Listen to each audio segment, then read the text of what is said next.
Hey everybody, Jack Luther back for video number 3. I think it's going to be the last one for the day.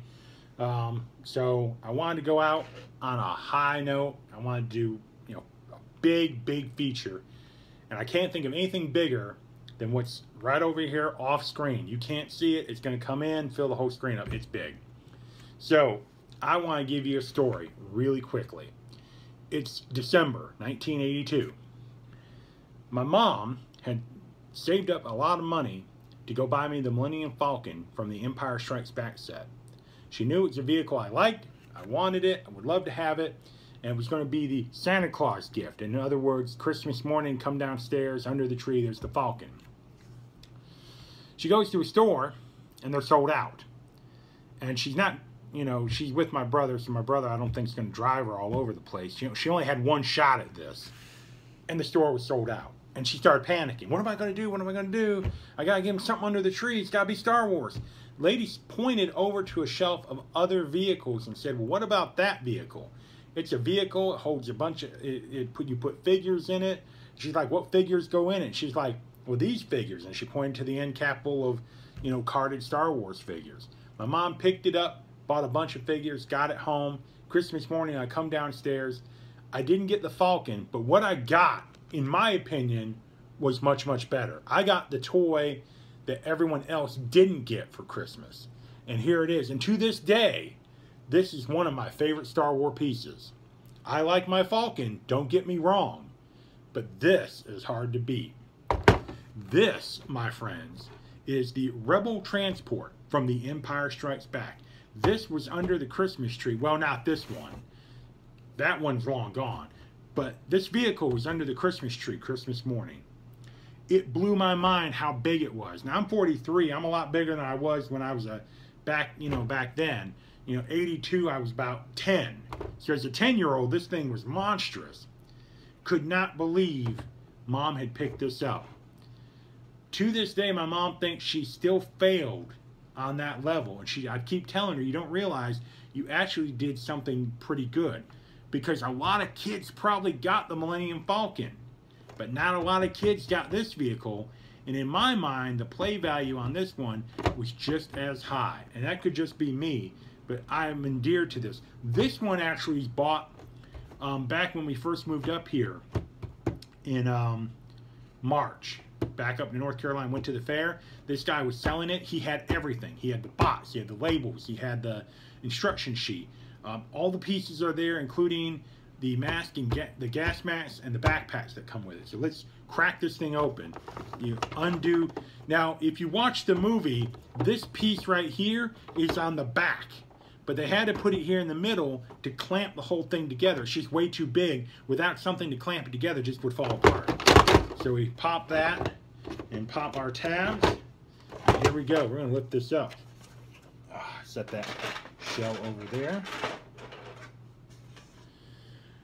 The guy who owned this toy and sold it for us, really good price, had taken really well care of it because it's really in great condition. So we're going to go through it. So the inside of the ship looks like this. This is the front of the ship. It's command console. 2 figures would sit in there and drive the ship. On the back, you have a gunning station. Now the panels here on the top part, the front and the back pop off. So your gunning station won't have to shoot inside the ship. I'm gonna put that there. So the gunning station has these guns here. It's got a little sticker computer screen. Oh, and that wonderful clicking noise makes you know something's happening. The gunning station pops out of its spot. You can set it on the ground and it can be like a base, like the transport landed somewhere. This piece right here lifts out. This is a collector's case, basically. It's got storage for a lot of figures. And Mom bought quite a few to fill this thing up. She didn't really fill it up, but she put a lot of figures, including Boba Fett. And she got bonus points for that. Just because she didn't know what she was buying. She just bought random figures. Got me Boba Fett. I remember that. The inside of this spot right here has stickers to make it look like a prison cell, and there's a reason for that. The very bottom of the ship is this paper board that has a design of like engine, you know, like an engine room and pipes and everything and a catwalk. And there's a little trap door here that pops open. So if you're prisoners, you got prisoners in here, they can escape out the hatch and get to freedom. Or your rebel people can use it to get off the ship. The ship was like the Millennium Falcon. The ship multi-purposed a lot. Millennium Falcon you could put figures in, but they didn't stand up very well. There were pegs in it, but only a few. This one has a ton. So you can peg a lot of figures in here, and then carry it away. The front and back flaps actually open up, and they were storage. Weapons and guns and lightsabers. Everything could be stored there. Pull these out. And one of the most amazing things to me is he still had these. The transport came with 5 backpacks, which were like Hoth backpacks. They just would fit around your figure, and then they would tie up on the sides. Then it came with 4 gas masks, and you would recognize these from when Han, Chewbacca, and Leia are in the asteroid, and they get out, and they're wearing these to explore the outside of the Falcon, you know. And they gave you 4, and you'd have plenty enough for you know, if you wanted to ever recreate that scene, that would fit on their faces and stuff. And he still had them, and these things are actually in really good condition. So I keep them stored inside the ship because I do not want, I don't want them getting loose or anything. Come on. So everything fits back together. And then you take the top part, snap it down, twist it like that, and there you go. And these parts you can leave them off, because the top of this part you didn't see when we took it off has more control panels. So your figures are sitting in there, and they're like beep, beep, beep, beep, and driving it. And then you have your figures back here with cannons that can shoot at the enemy coming out.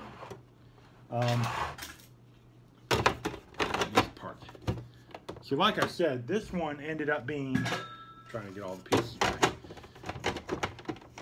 because Mom waited probably a little bit too long. Back in the day, the thought process of a hot toy, well, if you're my age, I don't have to tell you of the Cabbage Patch issue of 1983. 1982 was the Millennium Falcon, but 1983 was them Cabbage Patch Kids. And my poor mom went into that nightmare. I did not want one. No, not for me. For my beautiful niece. She had to have a Cabbage Patch Kid. Yeah, that was that was it.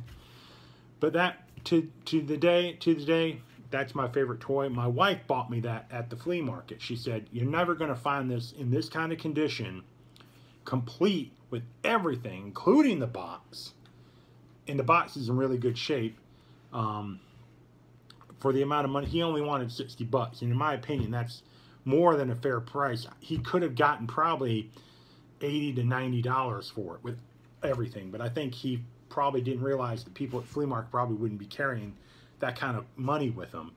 And he wasn't like a quote-unquote toy business type person. He was selling mostly stuff he had bought at other sales and everything, and just trying to make a good turnaround. So whether or not that was actually his or not that he saved for all these years, or he bought it off someone else, I really don't know. But whoever had this took incredibly great care. It wasn't filthy. It wasn't yellowed. I mean, whoever had it just really took good care of it. And now it's in my possession, and it's being taken really good care of. It's on a shelf for proper display. Still remains to this day as one of my favorite vehicles. Just the play value alone when I was a kid. I don't remember too much after Christmas. I remember seeing it at Christmas time, but according to my mom, I played with that thing all day long while I was on Christmas break. It was like one of my favorite toys, and to this day it still is. Holds a very special place in my heart, and everyone should be like that. Everyone should have a toy or something they had as a child that has a special place in their heart, and when you go out and you find it again in really great condition, you should really pick it up. And don't let anyone tell you, oh, you just bought a toy. Well, you bought something you had as a kid, and the memories that come back from that are just as important as the toy itself. It's something that just keeps you going.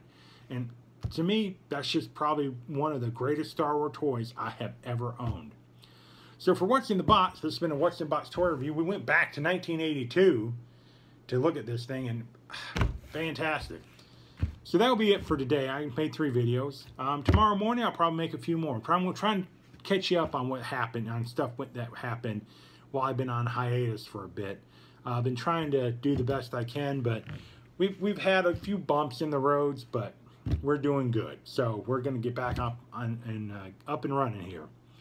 So, What's in the Box? I'm J. Jack Luther. Tuesday morning. Everyone have a great day. I'll see you tomorrow for some more toy reviews. Until then, see you later.